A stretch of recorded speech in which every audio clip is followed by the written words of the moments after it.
Will there be audio though? Oh, you know what? Lower there needs to not be in this part. There we go. That's probably going to delete itself. So that's showing right now? It should be. I don't know if people can hear me yet. Yay. If you can hear me, we're coming up very soon. There's always last minute glitches. And dogs that want to be part of this too.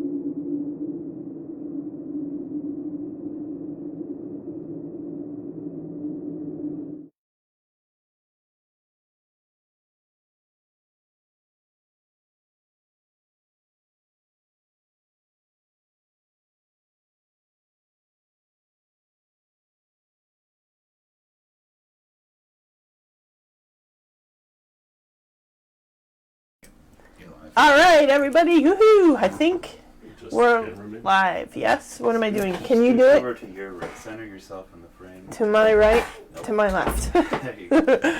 Okay, guys, this amateur hour here, and it's my fault. Hello, greetings. Give me a comment here really quick. Can you see me? Can you hear me? Before I start the PowerPoint. Hello, Rick. Haven't seen you in a long time. Woohoo! Tammy, Dawn, Danielle. All right. Yay. Hey, John. How are you? No comments about the Bears game. It was sad and depressing. Shout out to Mike and Scott. They are my tech help tonight. So, can you hear me, Mike? Yeah. Okay. It's overdriven. You are really loud. Okay. Whoops. Sorry. All right. So, what are they seeing now? Just this? You. I don't want them to see me. I want them to see... Okay, they'll see me for a second. So, I'm going to rely on you guys to look at comments here. And hello, Happy New Year. Super happy to have you guys with me tonight. Thank you for joining me. Thank you for being patient. I'm only 7 minutes late. That's good for me. Woohoo. I'm Jayde Starmapper. I am the founder and lead ghost tour operator for Chesterton Ghost Tours. Some of you may have joined me this past fall as we walked through downtown Chesterton and Porter. I'm a history buff, an amateur paranormal investigator, and just an overall history nut.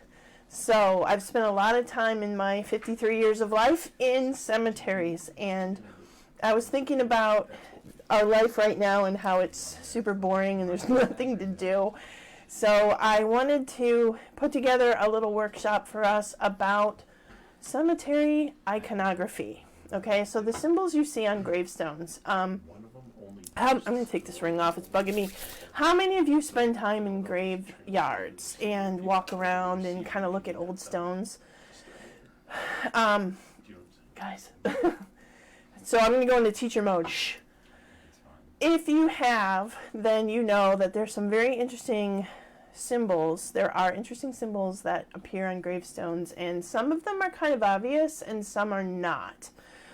I have done about 35 hours of research for this workshop, and honestly, this could be a 5-hour class. It's not going to be, but I've got a lot of information. So I'll give you as much as I can tonight, as much as you're willing to tolerate, and we can always deep dive or drill down, whatever, later on in a different class. So this is very interactive. I do have help over here that's going to read your comments.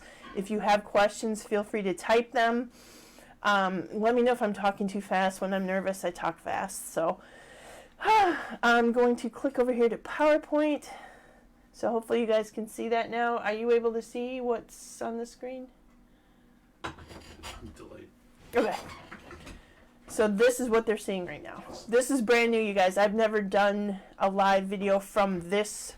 This is my office, so bear with me. I'm new to talking on a webcam too, so bear with me. But we're going to dive into gravestone iconography, but I'm also going to give you some of the history. I've learned a lot about the making of gravestones, the history of stonemasonry. I learned all about embalming. There's all kinds of stuff. So let me think how I can click through here. How do I go next? So how do I advance the next screen on my PowerPoint? I'm not sure how to do that. Woo! I'm just hitting an arrow. Marking the death of a loved one is not new. Obviously, it's been around since people were around. As you can see here, we've got pictures of, have you guys heard of the terracotta soldiers in China? There's a picture of those. I've got in the center and the top is a place in Turkey where they would actually create tombs and mausoleums way up in the cliffs and put their dead in there because they believed that being higher up meant closer to God. Does anybody know what's on the top right? It's a beautiful tomb, believe it or not. That is a tomb. It's called the Taj Mahal. I'm sure you've heard of it. That was created from somebody who wanted to honor his favorite wife. I think he had more than one. Down on the bottom is an ancient cairn. Do you guys know about cairns where they stack stones on top of each other? That was one of the early ways to mark a grave, was to make a stone cairn. Of course, the pyramids, it's easy to forget that the pyramids were actually tombstones.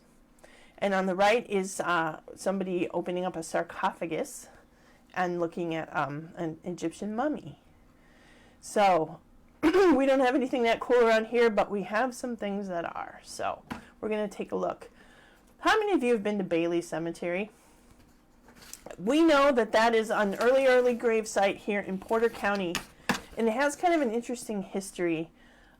This picture was in 1919, I think. It didn't always look like it does now. The Bailey Cemetery is the gravesite of the first white settler here in Porter County, Joseph Bailey. He buried his son, who passed away, I think, in 1837. It's gone through a lot of iterations. They believe that the Bailey Cemetery actually sits on the site of a Native American burial ground, and it's super common for white settlers to have used places that Native Americans were already using. They didn't invent their own grave sites and graveyards if they didn't have to. They would use other people's. So Bailey Cemetery, I don't believe, is any different. They don't have it documented, but nobody wrote stuff like that down. So it's not surprising. There have been excavations of the area, and there have been a lot of bones found that have no attribution, so they don't know who it is. But the Bailey Cemetery housed not just the Bailey family, but Swedish settlers in the area would bury their dead members there too.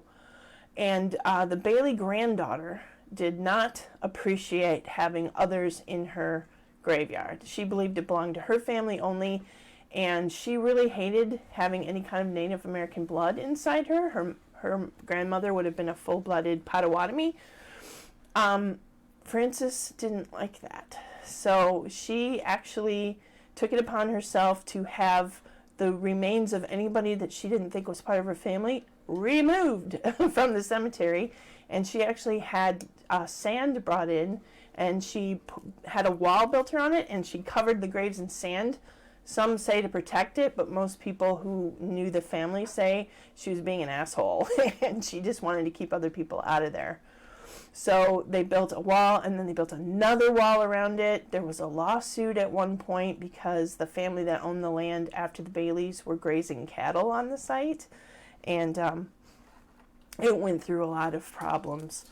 It was kind of fell into disrepair for a number of years. In the 70s, some kids that were with their teacher picking berries kind of rediscovered it, and at that point it belonged to the National Lakeshore, and they set aside some money to redo some things and make it so that you could access it again.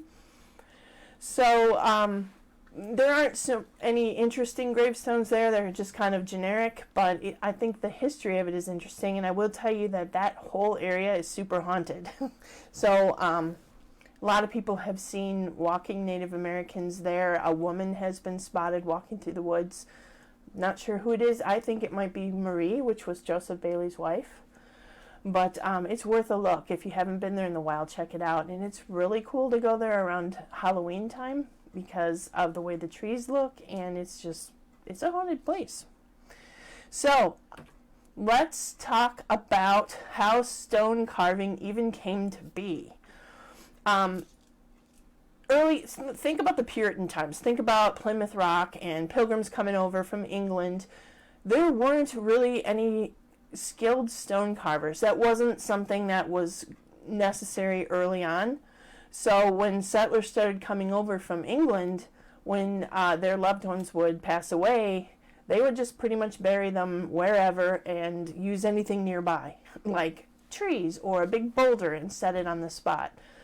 I learned that, and it totally makes sense, I never thought of it, when people passed away and they had these family graveyards, they would actually pick areas of their property that were hilly or rocky because they couldn't farm it. They didn't want to waste good land on dead bodies. So they would bury people close to home, but just in a place where they couldn't grow corn on top of it. So early before the mid 1600s, you're not going to see grave markers here in the U.S. because A, we weren't here. Native Americans didn't mark their dead that way, and there just weren't people to do it. Okay, so as we get into the late 1600s, early 1700s, now we're starting to get people that were skilled in carving stones. They were stone masons, but there were very few of them doing it full time. There just wasn't enough need, and there was no way to transport gravestones. This was before railroads, and really water would be the only way to transport something that heavy. So the picture that you see on the right is the John Stevens Gravestone Company. This was founded, let me get the date right, I think it's 1704. Ridiculously early. Yeah. So this place was in the John Stevens family for 220 years. And they were taught by an unknown English stone carver, and he taught John the Senior how to carve gravestones. They did it by hand. As you see in the left picture, even modern times, there's still a lot of handwork that has to happen with stone masonry because of the nature of stone. And I can speak to working with stone as a jewelry artist. Stone is a difficult medium, even on a good day. Crystals have a mind of their own, and so does stone, and the host that it came from. So a little bit about the John Stevens family, because they are considered the forefathers of gravestone carving. So when John Sr. was getting up in age, he actually taught, he had 4 sons, just like me. He taught his first son, John, to carve stones, and they can actually, if you're from New England, and you know anything about this, you can actually figure out which Stevens it was by what they call the bald soul. Do you see that winged face on the top? That's called the bald soul effigy. And you can tell which Stevens it was by the way that it looks. So this is John the First. This is the oldest son. If you look at the stone on the right versus the one on the left, that's his progression of skill level from when he was young to when he was an older man. Okay, so here he is. This is John, I'm sorry, this first one, that is the old man. Okay, so that's the first one. That's John Sr. Left side, before the English stonemason came and taught him. Right side, after he'd had about 30 years of experience carving stone. And if you look here, his oldest son was trained by that same Englishman. Okay, now he was around during Revolutionary War times, so he got a little distracted by the war. But you can see that the skill level, imagine doing this by hand with a chisel and a hammer, just chink, chink, chink, all day long. This is what he did. And why weren't there more elaborate pictures on the stones? Because the church didn't allow it. The church was, this is puritanical times and just past. They weren't real big on icons or lavish displays. So they kept everything very neat, tidy, and just a little bald effigy was all you could really get away with. So this is John Stevens' second son was Philip. And Philip was considered to be the most talented. As you can see here, it looks like a light bulb with wings to me, but look at the lettering. It's just absolutely beautiful. he was murdered at the age of 30, which they just, in the information I'm reading, they just threw that in there, and I'm like, that's crazy. But, yeah, so here's Philip's. This one is James, son number 3, and if you're from a multi-sibling family, you know that back then, the third son, he wasn't set to inherit anything, so he didn't have a lot of motivation to do it. He turned out to be a seaman. He would go on ships instead. He didn't make much money stone carving and wasn't real motivated to do it. So his winged effigies tended to have those what look like feathers alongside the head. That's how you know it's a James Stephens one. Plus they're rare, and he tended to be only in one area. And then the youngest brother is William. He carved a lot too, and he's the only one who gave them eyebrows and eyelashes. So if you see an effigy that looks like that out east, you'll know that it's a William Stephens carving. So I thought that was kind of cool information. The interesting part is that once William came along, we started to get railroads and waterways. Boats, shipping was more prevalent, so those gravestones that were carved in England started to be shipped out west. As people moved their settlements westward, the gravestones followed them. So it's very possible to see some Stephens carved gravestones out here. And that's worth further investigation, but I haven't explored that yet. One of the Williams boys married Anne Bull. Okay, so I think this was John. John the First married Anne Bull, and Anne Bull had another brother named John. Anne Bull's family had money, and it's probably why the Stephens boy married her, but then the Stephens' oldest son lost all their money. And the youngest son, also named John, so confusing, John Bull, got indentured into his sister's husband's business. So he became an indentured stone carver into the Stephens family, and he was really, really good.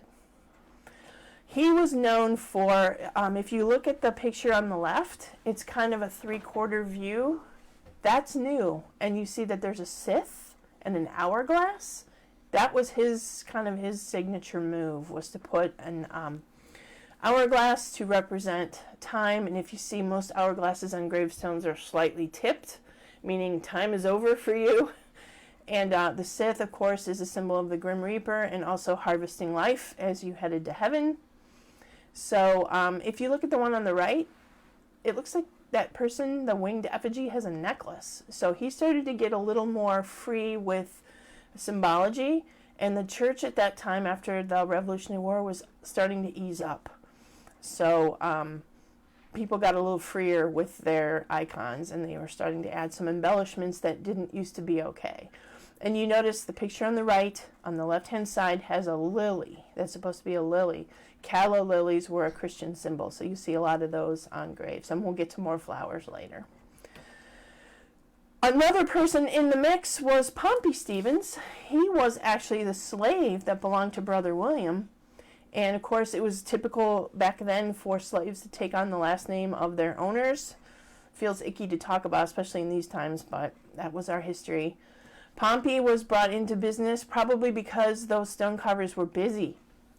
Because there were so few of them doing it, they needed help. So they brought in the slave, and he became a skilled carver himself. And as you can see, he carved his own headstone. And it's really neat that you can see his revolutionary-looking clothing and the curly hair for an African American. I thought that was super cool.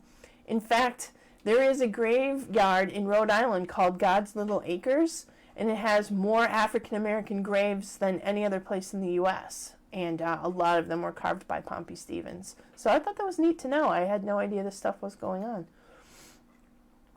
So, a lot of different types of stone over the years have been used for gravestones. Like I said, early on, it was pretty much get your hands on whatever was nearby. But slate is a common one, and we do have that here too. Slate was easy to carve, relatively easy to quarry, easy to carve, and it wasn't as heavy as some of the other ones. One of the preferable materials was sandstone, but sandstone holds up really well depending on which direction it faces. As you can see on the bottom left, that sandstone is brown. Brown sandstone is kind of unique to one area. I think it's in Vermont, And those brownstones in New York were made of that same material. It became really popular. People liked the look of it, and it held up really well over time. I would have assumed sandstone to be too soft, but what do I know? Nothing. Soapstone, I always think about those little carved animals that you can get made out of soapstone, but it actually was really great for using for gravestones. But soapstone isn't that common, so it holds up really well, but you don't see it real often. And then, of course, marble came into favor. We'll talk about the Victorians pretty soon. They're kind of like the masters of death and mourning. But marble was quarried in Vermont, still is, and it was very common to use. But marble does not hold up well to acid rain, and that's something that back then people didn't really know about and didn't understand. And, of course, as Industrial Revolution took place and pollution started to be a thing, acid rain started to be a thing and took its toll on graves and still does to this day. Also, I want you guys to think about direction of weather and prevailing winds, because weather takes a toll on gravestones too. And sometimes you'll notice that any gravestone facing the direction of prevailing winds are going to be more eroded and weathered than other gravestones in the cemetery. And if you were super rich, you could actually have Carrara marble imported from Italy. And super expensive. Only some elite people, you'll see like the big gravestones in New York, the big family plots of rich people like the Rockefellers would have that white Italian marble. But for the rest of us, it was a boulder laying nearby and some trees.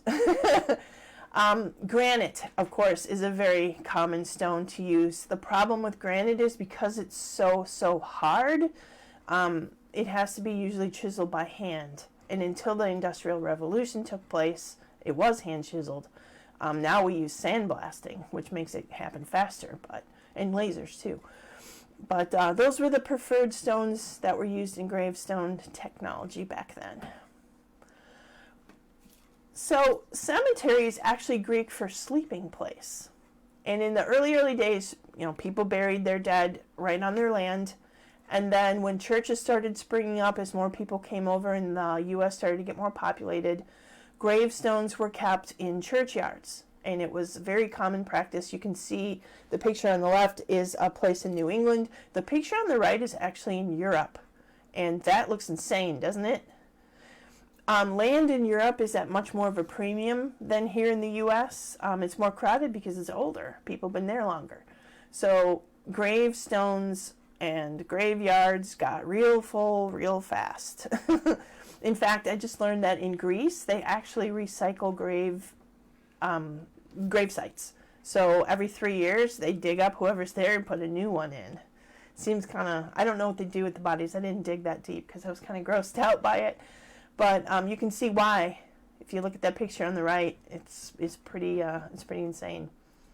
So for a long time, you would get buried in a churchyard, unless, of course, you were a heathen and then you weren't allowed to, or if you committed suicide, you weren't allowed to be buried in a churchyard. But remember that churches were the center of social life. They were the center of law. There's a reason why there's supposed to be a separation of church and state, because for a long time the churches ruled everything, including graves. Okay? But that didn't last for long. The more people there were, the more graves there were, the more problems. So, there was a point in time in the early 1800s when graves were overrun, cemeteries were overrun, they started to get dilapidated, and people started to worry about sanitation. They had a vague concept of bacteria and death and ickiness. There was also a lot of problem with grave robbing. Science was starting to take off, and people that worked in the medical industry wanted to look at dead bodies and examine them and do experiments. It was because of the issues with church and Christianity and desecrating dead bodies, it became really difficult for the medical industry to get dead bodies. So you've heard that graves were robbed, and churches didn't like that. They didn't want the riffraff coming so close to the church to dig up bodies and rob graves. So they decided to start moving graveyards out of town. Excuse me. So they would start moving graveyards outside of town. And it became common practice. Cemeteries, now they're called cemeteries, no longer graveyards or churchyards, but cemeteries were planned spaces. And as you can see from these pictures, they were like parks because they didn't have public parks. They had planned spaces to bury their dead, and that was it. The picture in the center is one of the most famous graveyards in France, and one of the first actual planned cemeteries. They would bring in rare trees, they would put in water features, they would put in roads, and it became a thing. It became a social engagement to come to a cemetery and hang out. Believe it or not. In fact, it was a family event. You'll notice that a lot of graveyards have fences and big ornate gates. That's because they were, somebody figured out how to monetize it. Just like today. That's no different. See that ticket? That's literally something you would have to buy. So you could pack up a picnic, buy your ticket, pack up the wagon or the buggy, and head into the cemetery and spend the day. Being dead wasn't as scary back then because people were used to it. The life expectancy in the late 1700s was the age 45. So, and of course you've heard of all the children who passed away, and there were like the yellow fever plague and even the 1918 that we've heard so much about, the pandemic. People were used to dying. So it wasn't that scary, and it was sometimes a cause of celebration to be able to hang out with your deceased relatives. So the picture on the bottom left are ladies having sausage in Hoffman Estates, which is not that far from home. So it was a thing. So anytime you see a cemetery with a big ornate fence and gate, you can realize that it was probably a social hub at one time. Really quick, I wanted to see if I can find them. I wanted to tell you some of these weird customs. Actually, let me move forward. Sears, Roebuck and Company was really, really astute with what was hot at the time. So when you would get that Sears catalog, it was like everybody stopped what they were doing and gathered around the catalog. I know when I get catalogs in the mail now, it pisses me off and I throw them in recycling. But times were very different. They figured out pretty quickly that the Victorians fell in love with death and they wanted to celebrate. Church restrictions were less as time went on. So by the mid-1800s, early to mid-1800s, they were freer to celebrate death and to get kind of flowery with it. You've heard the Victorian language of flowers. Death became a business. They monetized it, and Sears, Roebuck and Company came out with gravestones that you could just buy in the catalog, and they would come to you by train. And look at some of those prices. So you could pay anywhere from $79 to $150 and get a gravestone that you would go get at the train station. The other problem was, okay, so here comes your stone on the train. How you go and get it? It's got to be unloaded from the train, loaded up on a wagon, and taken to wherever you needed it, and then installed. So it was a many layered process.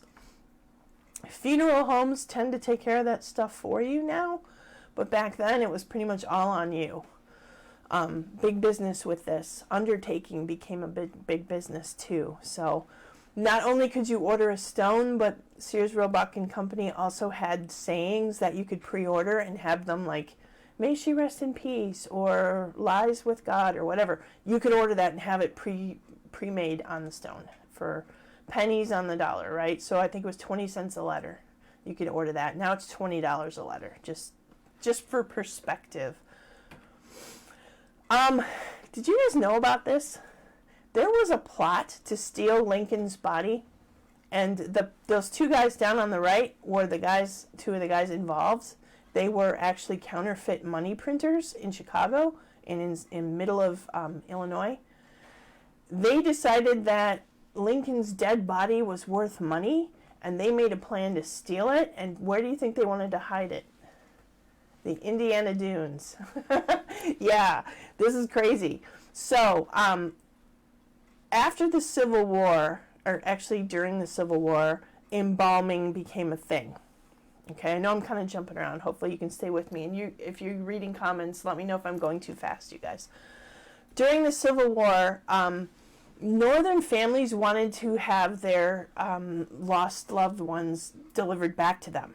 Okay, so you have about 2 to 3 days when a body is down before some serious rotting takes place. They figured out that you can embalm. They were kind of looking at what the Egyptians had done, but they, of course, wanted to figure out how to do it fast. So they came up with a solution of arsenic and mercury. And they could at least get the body to a point where it could quickly be shipped back home, and then people were able to bury their loved ones close to them. So, of course, lots of people jumped on the bandwagon, and they would have field embalmers, people that were not really skilled, that would just be quickly doing it and doing it badly.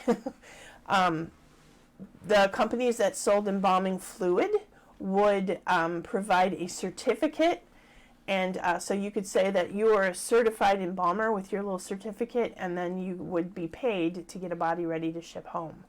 And you can imagine that lots of people jumped on that bandwagon. Anybody who wasn't grossed out by handling a dead body. Well, Abraham Lincoln, of course, knew about this, and when his son Teddy died, he actually had him embalmed. I think that it brought comfort to a lot of people to be able to preserve the body that way, and there was the thinking that bodies that were preserved would be easier to make their way into heaven. You can tell I'm not Christian here, so it's getting a little sketchy for me, but I do know that preserving a body became a very big deal. 3 years after Lincoln had his son embalmed, he himself passed away. Of course, he was murdered, and he was embalmed. And the reason they did that was because they took Lincoln's body, put it on a train, and sent it from D.C. to Illinois, stopping along the way. I believe it stopped here, too, in Indiana, for people to view. And so by the time it got to Illinois, it had been, I want to say, 36 days.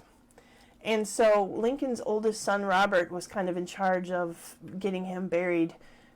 They went through a couple of iterations of how they were going to preserve Lincoln and where they were going to keep him. And if you've seen that middle picture, the guy standing kind of in front of a coffin there, that's what Lincoln's tomb looked like before they got real serious about it. It wasn't very well kept. So they were moving it. It got moved 15 different times before they settled on a final resting place. And during that time, there was some worry that the body inside wasn't actually Lincoln. So you can see that picture on the left, all those people. They actually dug him up. They exhumed him to move him. And people were so concerned that it wasn't really Lincoln that they actually cut open a section of the top of his coffin, which was lead-lined back then. So it had been a while since he passed, at least I think 2 months. They cut open the coffin to verify that it was him. And people remembered being there, and they verified it because he still looked the same. He still had facial hair and a wart. His hair was still black, but he had no eyebrows, which is interesting. He was embalmed, but the eyebrows went away. His clothes were mildewy and covered in yellow mold. I remember reading that detail and being a little grossed out by it. So anyway, they moved him temporarily while they were building the big tomb that you see on the right, and those two robbers had the idea while he was kind of vulnerable that they were going to grab him. However, when they were getting ready to do it, they blabbed. They got it drunk at a bar and told a woman, and she blabbed, and they were found out. So they were foiled. It was ruined by whiskey. But I thought that was neat. There's an Indiana connection that people that lived in central Illinois knew that the dunes were wild. And I've talked about this on my ghost tours, you guys. The Indiana dunes were absolutely wild. You know, there's been mob activity here, and people just kind of considered it a no man's land. So just thought that was an interesting little tidbit. Another way that gravestones got monetized was actually after the Civil War.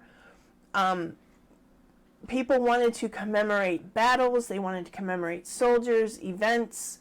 Stone is expensive. Stone is heavy. It's got to be another way. There was. And this is Victorians now step in, and Victorians loved bronze. Absolutely loved it.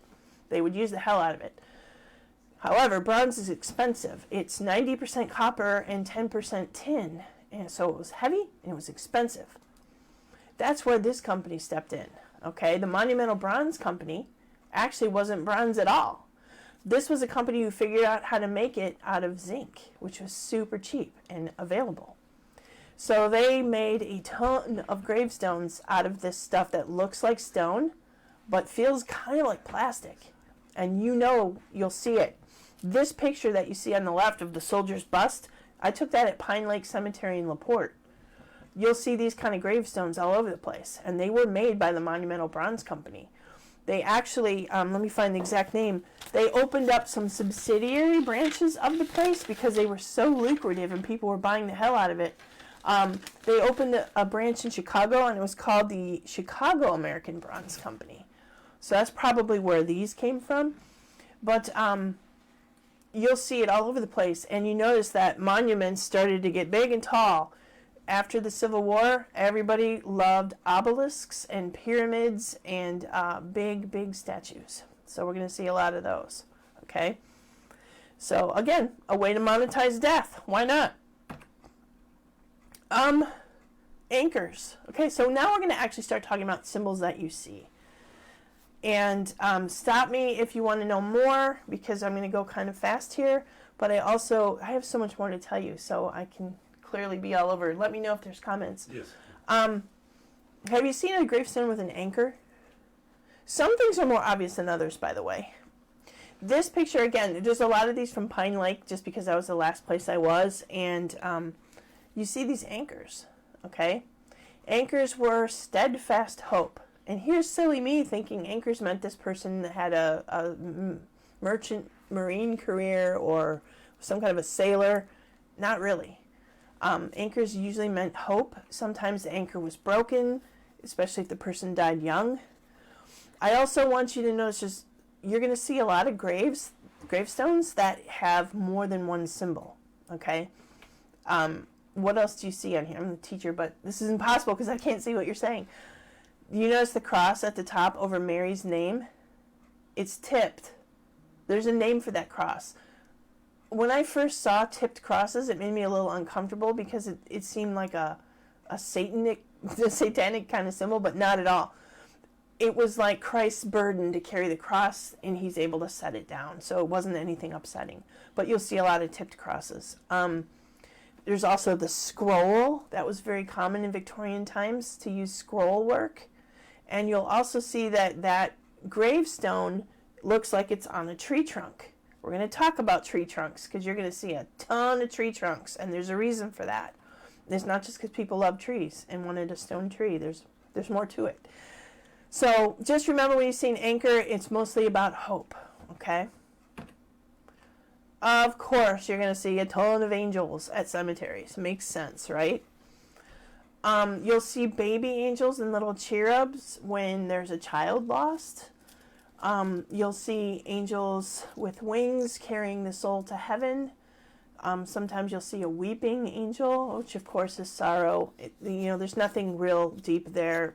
They're pretty surface obvious.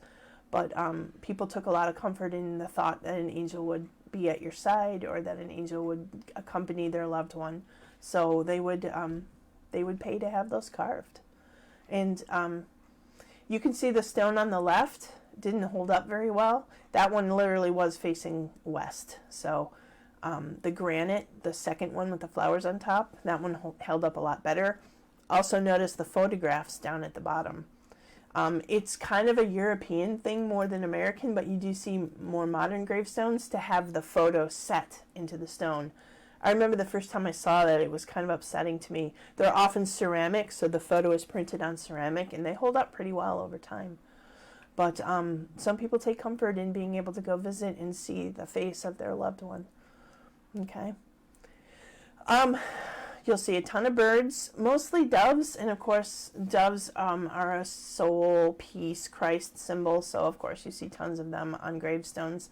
Notice the one on the left has got a lot going on.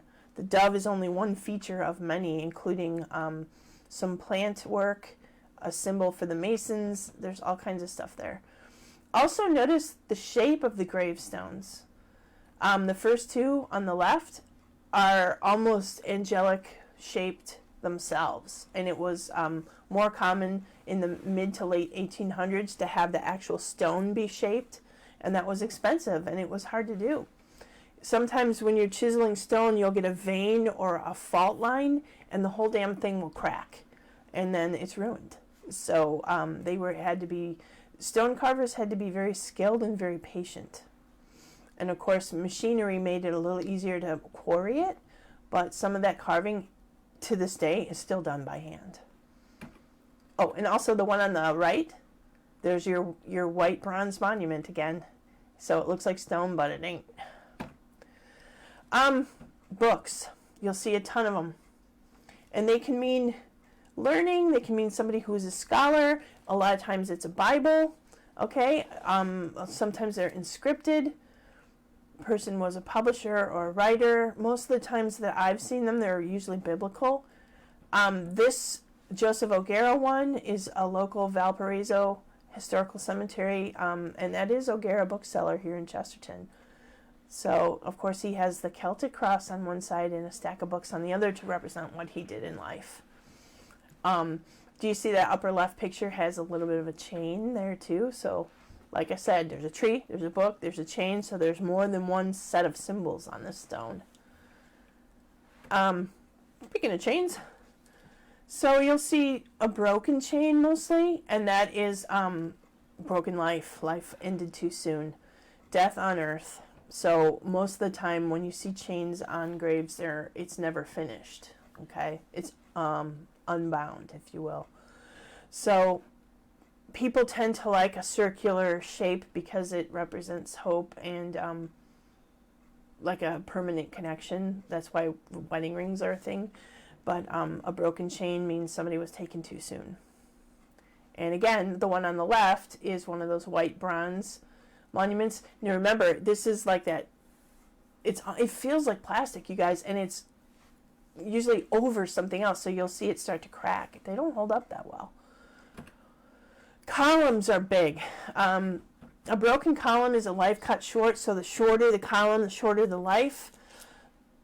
I feel like Pine Lake Cemetery, I don't think I've seen as many obelisks and columns and phallic type symbols all over that cemetery, man. They're just columns everywhere. Linda S. Camp says three-link chain is for the Odd Fellows Club members. Yes, we're going to get to that, Linda. Thank you. I call those service industry gravestones, but we'll get to that. But that's good to know. There's just so much symbology on gravestones. It's fun to just study them. So, you'll see columns, and sometimes they have, like, the one on the left has a laurel, okay, which is another Christian symbol. Drapery, which we'll get to in a minute. There's a lot of drapery. And that, of course, is the veil between life and death. Then there's the Celtic cross, my favorite. The picture on the left was taken in Ireland, and then one in Valpo, one in down in Monroe County in the Monroe State Forest. Celtic crosses are amazing, and believe it or not, they're a pagan symbol that's much older than Christianity. And you probably, some people don't like knowing that the actual symbology of the Celtic cross shape is male and female. A male symbol inserted into a female symbol. It got Christianized, as many pagan things did, when the church was trying to chase out the snakes, if you will. So you'll see the Celtic cross. Of course, it means people that are of Irish, Scottish, or Welsh descent, or British descent. But it also can be much older than that. And they're beautiful. And I'm going to give you some book resources when we're done with this, because like I said, I could spend an hour just talking about symbols on Celtic crosses. There's a lot. They're beautiful. They're absolutely beautiful. And I find the symbol to be comforting. But you'll see it, and you'll see it around here too, for sure. The cross itself, there's like 100 different kinds of crosses that you can see on gravestones. So if you see a cross like the second picture has a crown, you'll often see a cross coming through a crown, or like the crown hanging on the top of the cross. That is Christ's victory over death and also suffering. So you'll see a chalice, that's like this is a chalice, right? So a chalice represents the sacraments. You'll a lot of times see chalice symbols with the cross on a clergyman's grave. You'll see wreaths and laurels. Again, a wreath, an unbroken symbol of a wreath is life and life after death, eternal life, if you will. Draping, again, is that last veil between heaven and earth. You're going to see a ton of draping on a ton of different icons. It's not just crosses. I always wondered what IHS means. You'll see that even on Celtic crosses. It's Isus Hominum Salvator, which is Jesus, mankind's Savior. So you'll see that a lot. And then, again, the tipped cross can be a symbol of your journey that has ended, and now you're in Christ's hands. So, ascension, if you will. So here's your drapery again, veil between life and death. Also, urns are huge. So you'll see draping an urn. It can also represent, a lot of cultures cremate. There are more cultures that cremate than there are cultures that bury. And so oftentimes cremains are put in urns. So you'll see urns represented in gravestone iconography as a symbol of the interruption of life. And like, here are the remains of this person, but obviously they're not in an urn, they're in a grave. Hands. I love hands. Aren't hands cool when you see them on gravestones? I always love those. So a hand pointing down, like the second one. I was like, did this person go to hell? That would be kind of creepy. Actually, no. Early on, the church said no to any kind of symbol representing God. It was false idols, and they just didn't want any kind of representation of God. So a hand coming down meant God. And you'll see that in tarot cards. You'll see that in all kinds of places. It was the hand of God. So the hand of God chose Henry in this case. A hand pointing up meant that person was going to a good place, right? Ascension. So, and that confused me when I first learned about it, because I'm like, well, if up means good, then down means he's going to hell, but that's not how it works. And then you'll see the shaking hands. That can mean sometimes a husband and wife, also shaking hands with St. Peter or God, and a heavenly welcome. So, a lot of hands. You'll see that, especially in the historical cemeteries. People like their hands. Plants and flowers, and I'm only giving you a couple because you guys, I'll show a book that I've been looking at, and there's like half the book is devoted to plants and flowers. Very, very fun symbols, very common, all different kinds, and it was somewhat regionally specific, so obviously you'll see different flora and fauna depending on where in the U.S. you're looking. When we were out in Colorado, we saw different kinds of things on graves than we would see here, which is kind of neat. Roses were often used for children. There was an initial resistance by Christianity to adopt the symbol of a rose because it was considered too decadent. But later on, especially Victorians, loved roses, and you'll often see flowers with broken stems for a life ended too early. Martyrdom, also, roses are a symbol of martyrdom. Wheat sheaves usually were on the graves of somebody who lived a long and fruitful life, and sometimes you'll see a wheat sheaf that's cut with a scythe or some kind of a harvesting tool, and that meant that they were harvested away from life. And then, of course, there's the weeping willows, the one on the right, which really, to me, looks like a cactus. But I think it's just weathered that way. You'll see a lot of weeping willows. That is literally the symbol for sorrow. You'll see ferns sometimes, which are really beautiful, and that is sincerity, which I spelled wrong. Sorry about that, I think. But there's as many different kinds of plants and symbols is also the different kinds of meaning. And again, I'm going to give you some resources that you can look at different books and websites because it's really, really interesting. And like I said, this could be a 4-hour class if we were to talk about every one of them. But these are ones that you'll see pretty commonly are the willows, the roses, and the wheat. So I thought I would represent those. I don't know what kind of leaves those are. They almost look like this fuzzy leaf that I've seen. If anybody knows what those are, let me know. I have seen some pretty beautiful symbols of plants on gardening people's graves. People that were prolific gardeners will have those carved into their gravestones, which is kind of neat. Here's your service organizations, Linda. I don't think I have the broken chain here, but just a few that you'll see more commonly. See the G with the compass and the, what is that called? The square rule. those are Masons. Okay, so a fraternal organization, the Masons had wives and daughters. That's the symbol on the left, which is an Eastern star, which would denote someone that was either the daughter of or the wife of someone who was a Mason. Daughters of Rebecca was Oddfellow wives. So that interesting face on the right above the star. And then the last one were the Shriners. Okay, so there are many different service organizations, and people that belong to those groups liked to have that represented on their gravestone. So these are just a few of the more common ones that you'll see. Vicky said that the leaves look like nettles. My Vicky? Yes. Oh, hi, Vicky. Oh, I miss her so much. Yeah, you know what? They do. And when I was in a graveyard in Ireland, I didn't know about stinging nettles. And I'm trouncing around like, look at this cross, look at this. And I stepped through them in short pants. You'll never forget a stinging nettle, trust me. They're awful. Anyway, so here's, and Vicky, a lot of these pictures were taken when I was with you guys ghost hunting. So you'll see these common symbols. And then you're going to see this. This was fascinating. I had no idea that this group even existed. These woodmen, used to be of America and now of the world, was an exclusive fraternal organization, and kind of like no black people, no this, no that. They were very exclusive in a bad way. But they were founded because they wanted to take care of their members. It was an insurance agent who founded this group. And look at there's three chains. See that? I'm talking fast. Sorry, I gotta slow down. The woodmen.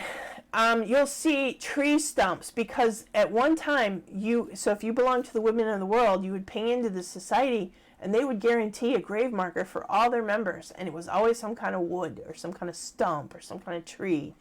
And they're everywhere, man. Every cemetery's got them, and they're beautiful. I love them. But you'll know it's them because that MWA with it's a wedge, a mallet, and an axe. Those are their symbols. Okay, I guess it's things that you use when you're woodworking. But you'll see these all over the place, and I think they still do. I don't think they guarantee a gravestone for everybody now because there's too many people. But those stones are everywhere. And again, these are all from Pine Lake Cemetery in LaPorte, and it's covered with these. I guess there were a lot of woodmen in LaPorte. John Miller says, Modern Woodmen of America is an insurance company. Yeah. It's they have a website and they talk about their history, and they're everywhere. Even in the old graveyards, you'll see them. They're pretty cool. I think it was founded in Iowa, John, your state. Modern stones. Notice how they're granite. Usually, there's a huge trend now. I noticed in the newer parts of cemeteries, everybody likes this black granite. Probably because it's a more inexpensive option, and it's super easy for them to laser cut. And they are getting pretty fancy with the symbols and the pictures that they can put on these things, and I guess they last a really long time. So you'll see actual photos. You'll see like a carved likeness of someone. I've seen really tall ones that have a complete poem on one side, and then all kinds of stuff on the other.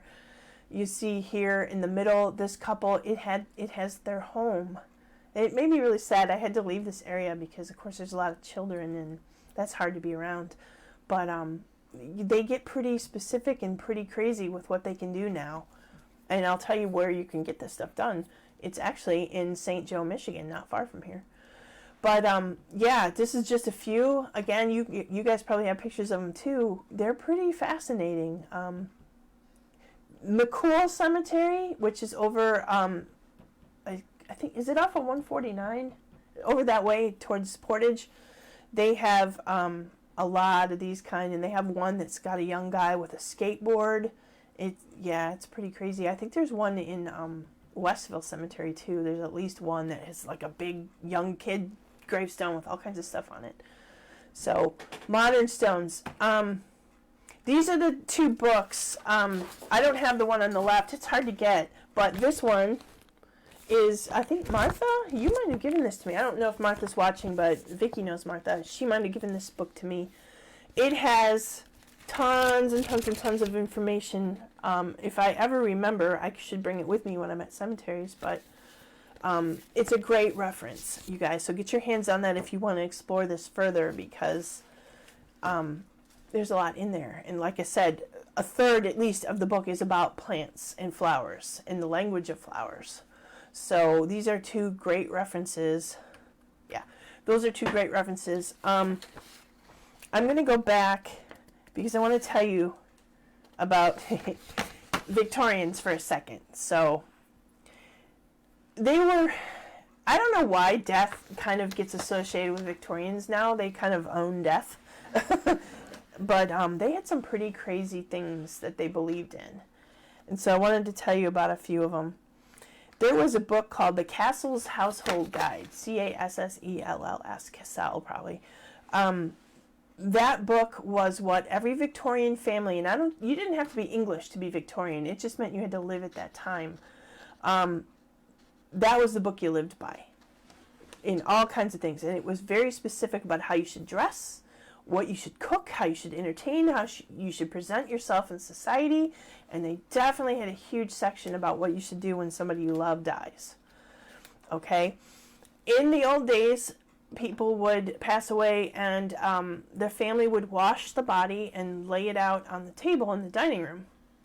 And people would come and visit and say goodbye.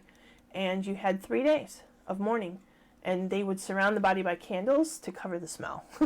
And after 3 days, that body went into a pine box and it went into the ground. And I've read that it can take anywhere, depending on where you live and how wet the soil is, it can take anywhere from 4 months to 9 months for the pine box to rot and the body to start decomposing pretty good. Bones are the last thing to go. Once embalming started after the Civil War, everything changed. A well-embalmed body can last for decades. So everything's different now. I will tell you, I'm getting off topic here, but it is not illegal to skip embalming. This is interesting. I read this.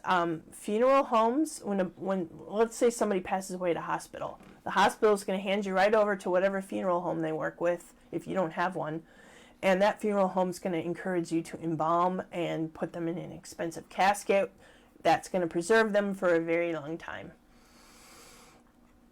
There's money in it, but it is not necessary. You don't have to do it.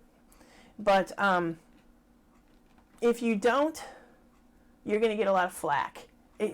In a bad analogy, it's like trying to tell someone at Jewel that you don't want the plastic bag. They really don't like that. They want to give you the fucking bag. I don't want the bag. The funeral home's going to really encourage you to embalm, but you don't have to. And in fact, if you look up green burial, there are places, unfortunately not anywhere around here, but there are places that you can have a loved one buried in the ground with no embalming so that they go back to nature. You can even have a tree put on top of them. Of course, I encourage that because if you remember that picture from early on, we're running out of room, folks.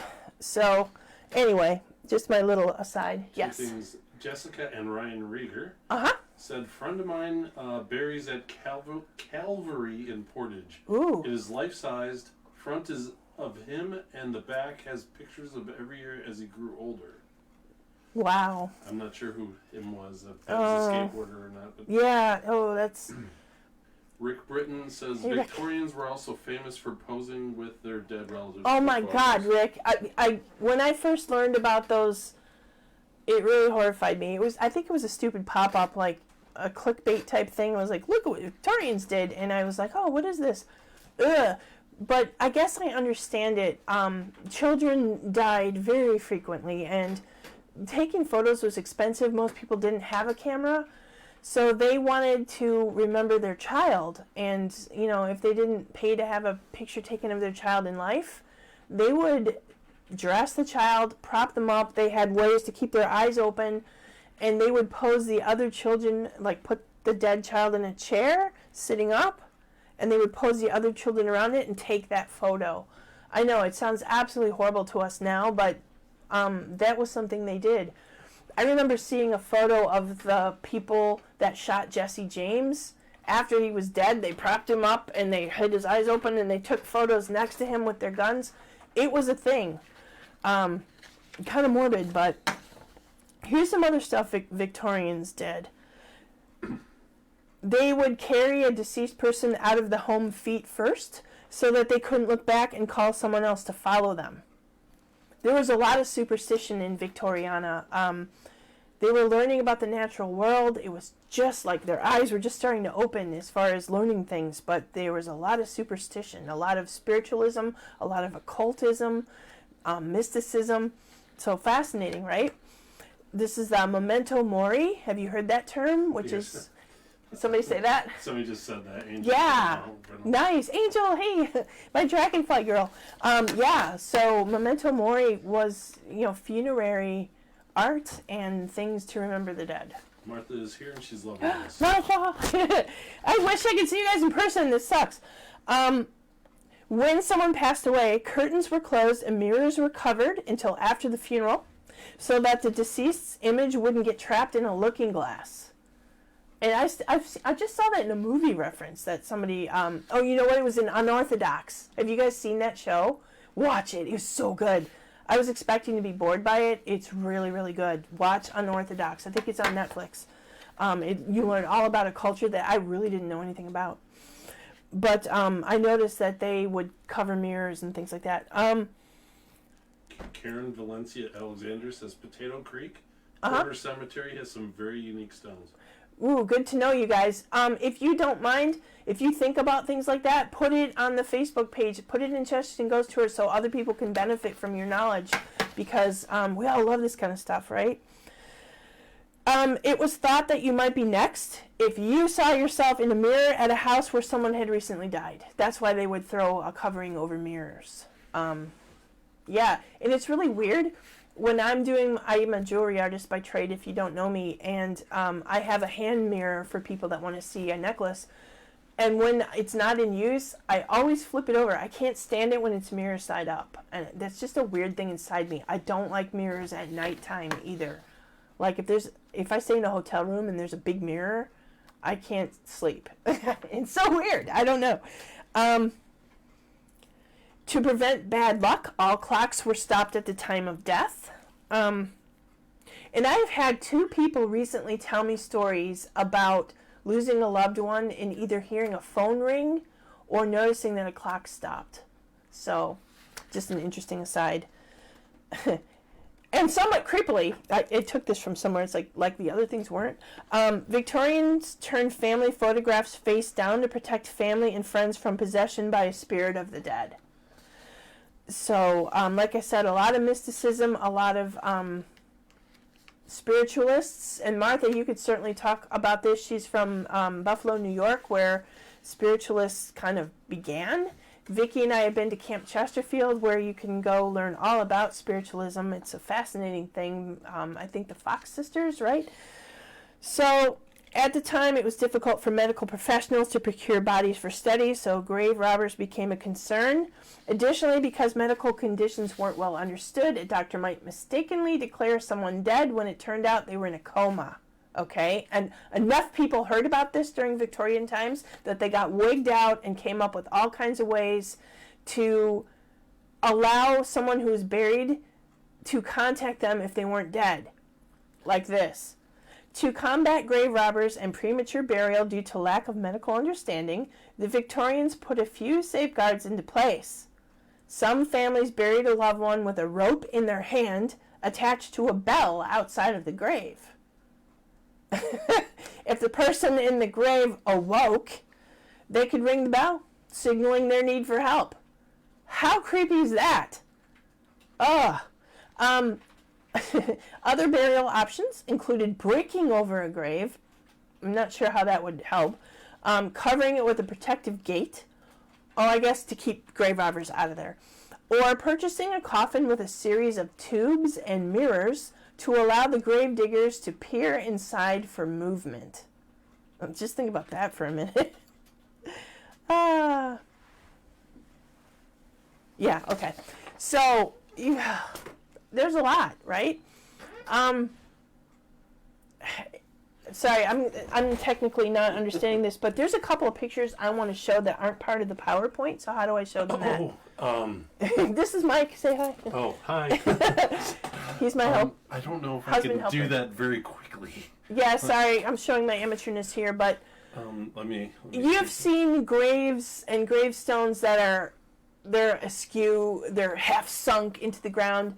It was a very common thing, and still is, for the earth on top of graves to collapse. And there have been a lot of ways to try to mitigate that, because over time, things decompose. They just do.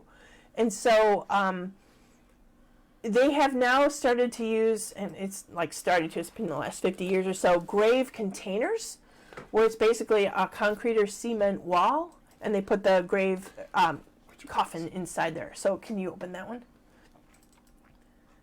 Whoa, hello. Are they able to see this? I'm working on it. Oh, okay. I don't know if they see my screen now or what.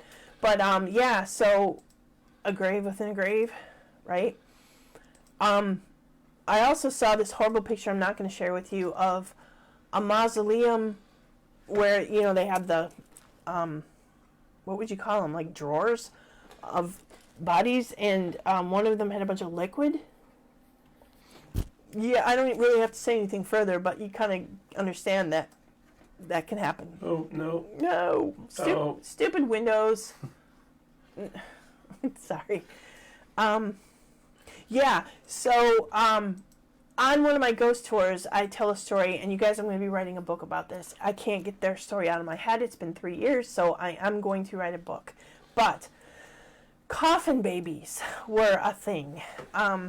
Wait, what are they seeing? They're seeing you. No, I don't want them to see me. I want them to see this picture. I can't do the picture. All right, you know what? I'll put it on the page when I'm done.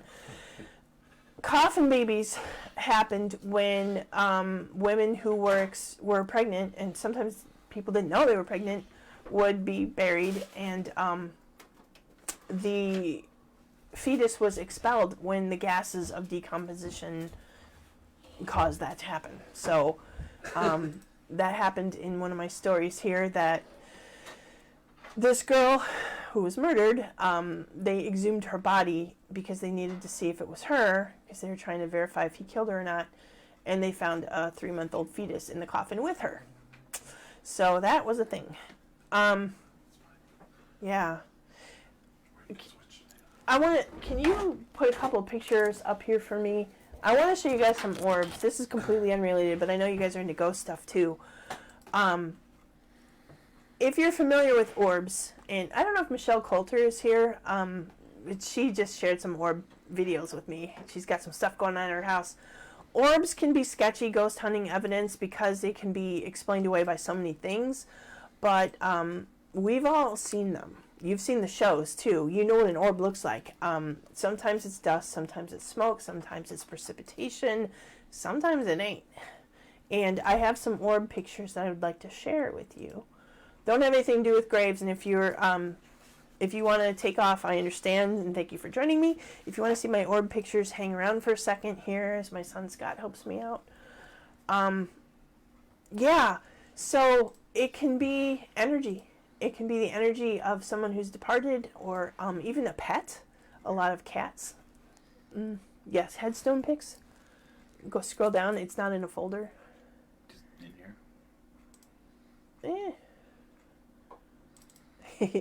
Oh. So if I click on one of these, they'll see them?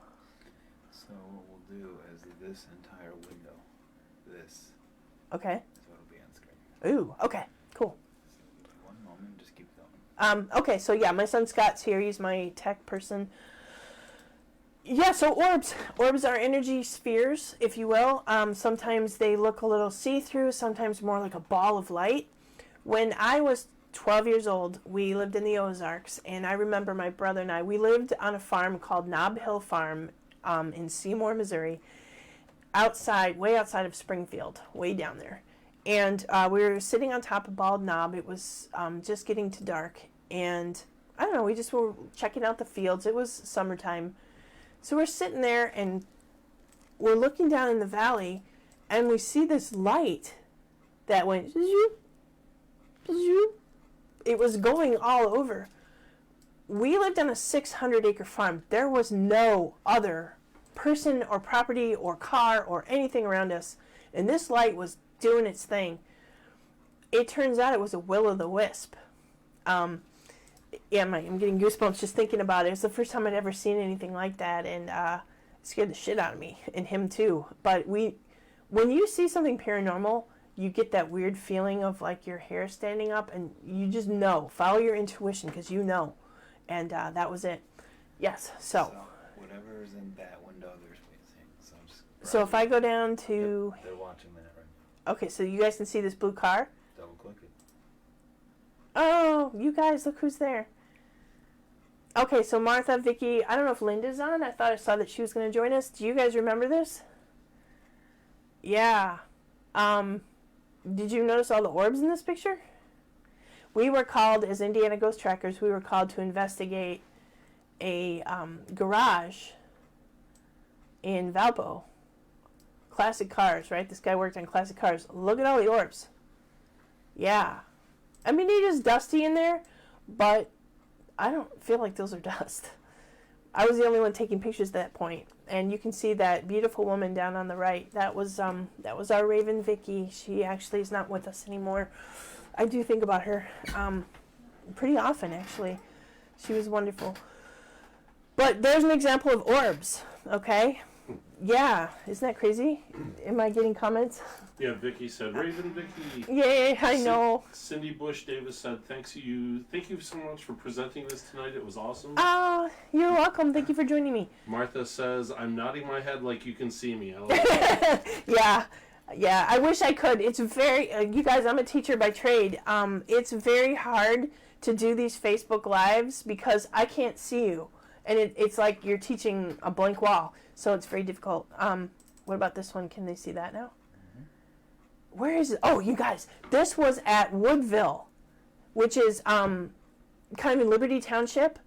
There was a train accident, and we actually went just randomly one night. I called it freestyling. We went to just kind of, it was actually on the anniversary of the Woodville train accident, and there were freaking orbs everywhere. And we actually heard some strange sounds. I wouldn't necessarily say they were clear voices, but it sounded like muffled voices, like somebody talking from another room, except we were outside. It was real quiet that night, too. But, yeah, Orb City, you can see one of the cars there.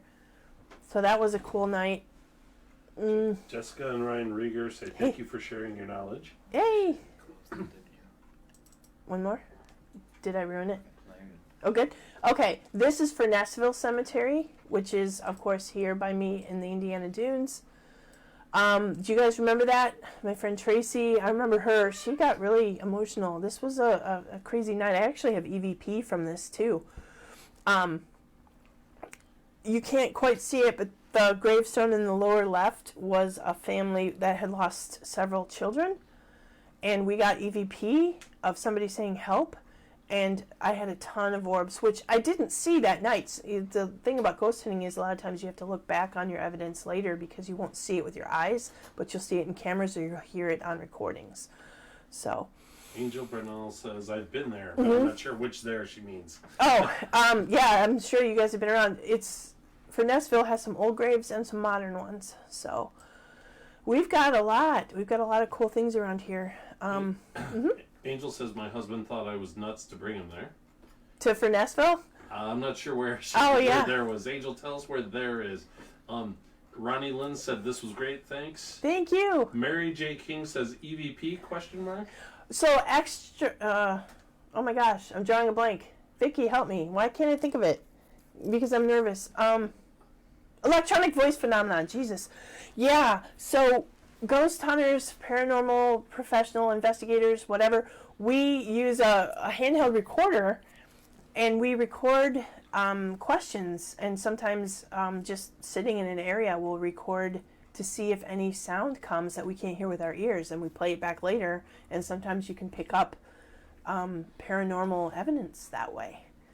So Angel says she was speaking about Nashville. Yeah. It's a cool cemetery.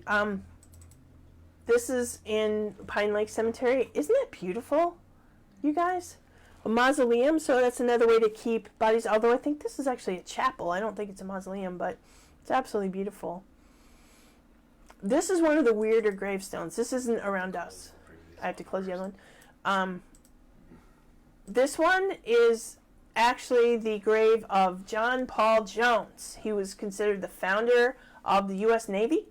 He was a Revolutionary War hero.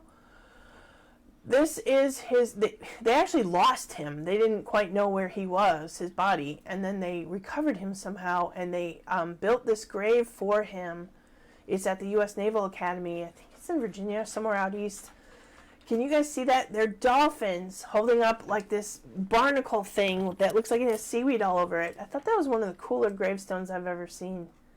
It's inside, so it's well protected from any kind of weathering, but pretty cool. Like, I want dolphins. I don't want a gravestone, but I think dolphins are cool. And can you see the tentacles coming out? Tammy Sibley says, Jade, I'm close to Reeder Road. Oh, Tammy. You should go when it warms up. Yeah, I've heard all kinds of stuff about Reeder Road. We used to have a very good friend out there that lived out that way and had a very, very haunted property. So there's all kinds of stuff that happens over there.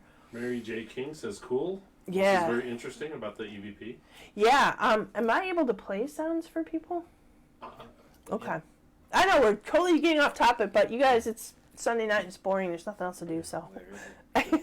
John Paul Jones was in Led Zeppelin? Yeah, he was. Different guy. Was he the bassist?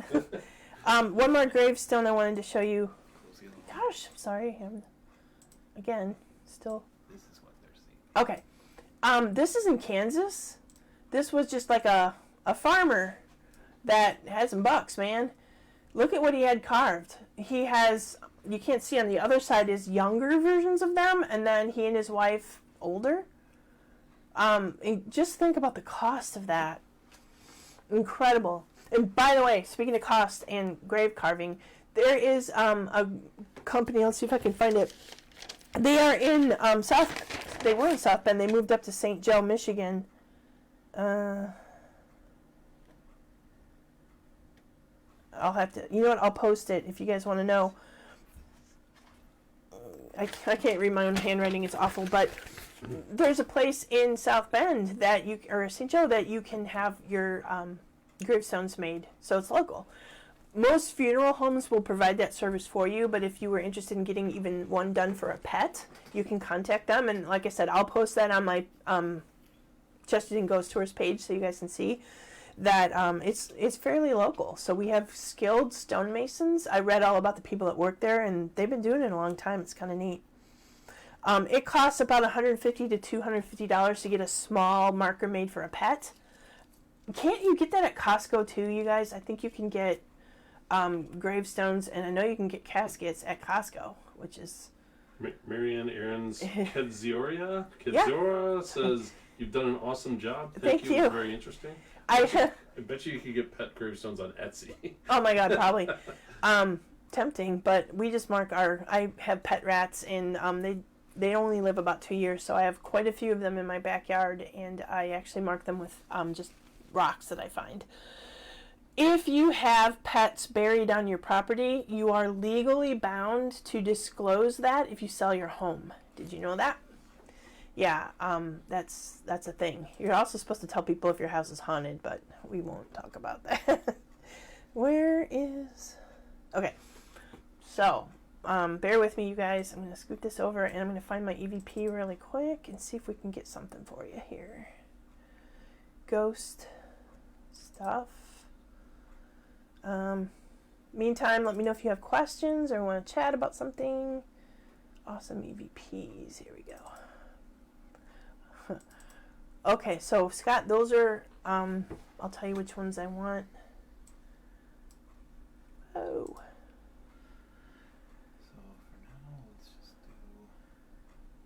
Okay, so do you see the one that says "Help me" for Nessville? No, don't make me bigger. This is a new necklace, you guys. Do you see this? Oh, I'm backwards. Amolite, which is a rare. This is rare, way rarer than diamonds. Jodine Tipton says this is a wonderful talk. Thanks for the shout out for Camp Chesterfield.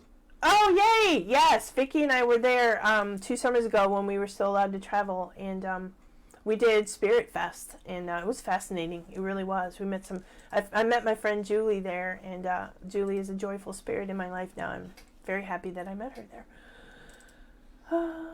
Angel says, "Stop. You're beautiful." Oh, Angel, I you guys. It's a fact. No, I feel really self-conscious. I'm trying to get used to this. Yes, in there. Which one first? Because I'm lonely. I miss you guys. I wish we could be doing this in person, because I totally would. Help me for Nessville. That one. Nope. Down here. How do I play it? You ever go skinny dipping? Swimming I naked? can't hear it. It might I be like subtle. swimming naked. Do I have to, oh, you know what? My volume is off. Richard Chase says, "Thank You ever go so skinny much." dipping? Thank you guys. Swimming Yes, naked? I will try. I'm going to try to do these types I of like things swimming naked. once a month. I was going to do it more frequently, but who are we You ever kidding? go skinny dipping? So, if you have certain things you want to explore, I am a history researcher, man. I love digging through history. Let me know. I'm going to have ideas we of my can own. hear it in the feed. Oh, Yeah, I don't know how to but I start can't, it. so I don't know. You can't talk along with it. I can play it. Okay. However. Then I'll just set it up, and then I'll let you play it. Let me know if there are certain topics you want to hear about, because I am more than happy to dig around and find stuff out about. And then there's things I already know that I'm going to want to share with you. So we'll be shooting for once a month on these things until we can get together in person. Okay? Okay, so remember that picture of the orbs in Furnessville, which is that little, it's not really a historical cemetery, it's just a regular one over by the schoolhouse. That's it. Without hearing it. We were standing next to some graves. It was going over. You guys can hear it. Is there something about swimming naked? Is that the one? That's Okay. the one, yeah. Yes. Richard Off Chase right says, now. "Thank you so much." Thank you. Mark Maluga says, "I'm a student at Camp Chesterfield too. You did a great job Nice. tonight." Yay! Welcome and thank you. Martha says she wants to go to Camp Chesterfield when she moves back. Yes, we'll totally go again. Let's see. Teresa Stanley Mueller says, "Thanks for sharing. I love this." I mean, these are really going. Mary Freyer, thank you. I really enjoyed your presentation. Liz DeWitt, you have done a wonderful job. I really enjoyed this and look forward to seeing more. Thank you. Mary thank you. King says, "Once a month sounds fab." Cool. Sarah Baker says, "Thank you. This was great." All right. Okay. All right. So just a couple EVPs for those who are still with me. Anybody? I can't see who's here and who's not. Still watching. Okay. Here's how we're gonna do it. Keep that. Scott's talking. Or he's doing his thing. So for Nessville, we were there in the summer. It was several years ago. I don't remember the year. I guess I could look. Ooh, 2011. My God, I feel so old. I already feel old, but that's horrible. We were looking at that grave. We had a Frank's box with us that night, I remember. Tracy and Matt. Matt was walking around with it. And a Frank's box plays random clips of... you guys, I'm not even sounding coherent right now, but it's been a long time since I've looked at one. I want to say it scans through radio stations, right? And I know we had that, and it was coming up with, it was weird, it was coming up with words that were appropriate to the graves we were standing in front of. Like we heard the word soldier as we have to be standing in front of a grave of a soldier. I mean, it's scanning radio frequencies. It could be picking up any word ever, and it picked up that word. I did an EVP session in front of some graves because I was feeling the need to ask questions about skinny dipping. I don't know why. I just felt like compelled to ask that. And you're going to hear this thing answer me when I ask it about skinny dipping. I can't hear it, but they can, right? No, not quite. Vicky says, "Yeah, yes." Frank Box. Angel says, "Yes." Scans open frequency. Okay. Yeah, we used it also in the basement of Val's Pizza years ago. Do you guys remember that? We were down there on a ghost tour. I don't even know. Does Kevin still own it? That's how frequent I am. That's how up to date I am on facts. But Kevin was the owner of Val's, and he was nice enough to let us go in the basement because supposedly the former owner of Val's still haunts the place. And we actually heard the piano go off one night by itself. But they had a Frank's box down there, and we got some good stuff. Use it to see the audio. We're just trying to get it so Underneath that the audio, maybe, you guys or can hear this. It's sorry, the direct the the- technicality to make this happen is pretty crazy. It's hard to do when you're already live. Yeah. On the fly. That's Yeah, I the, should have thought ahead, but literally I was still writing this thing an hour ago Maybe and you trying to can listen to the Bears lose at the same time. Maybe you can save this for the EVP one that you do next. Ooh, what about that, you guys? Do you want me to do EVP in a couple of weeks when I do my next one? Let's do that. That way you don't have to suffer through listening to me blabble. Jesus, I can't even talk. But yeah, hopefully you learned some things, or were reminded of things, or feel compelled to go get this book because it's a good book. There's many good books. There are awesome websites. I'll post a few of those links too, so you don't have to go digging. And yeah, just there's a lot. And this is what happens to you when you've been locked up for 9 months and you don't really see people that often. You just kind of go a little crazy, and I don't know how to be around people anymore, clearly. But just to let you know, if you're still with me, on January 30th, I will be at the Crystal Lady in Crown Point. My friend Lori, she asked me to come and do tarot card reading. So I'll be hawking my jewelry there, of course, and also I will be available to do tarot card reading for you. So I will be posting that information on my Pieces of Jade page, and I'd love to see you. I do about a 20-minute reading, nothing fancy. I can get what I need to get out of 4 tarot cards. So if you've done one of my ghost tours, you might have had a reading by me. We usually get pretty deep, and I oftentimes make people cry. They don't mean to, but the cards are what they are. So definitely check that out, and let me know if you have topics you want to explore. I am by no means any kind of an expert, but I am passionate about it, and I know some really smart people, so I'm your girl to dig up history and resources, and I'm more than happy to do that. So thank you so much for joining me. I hope you had fun. I'm way over time here, so I'm going to ask one of you guys to end it for me, and I hope to see you soon. And Happy New Year. So take care. Bye.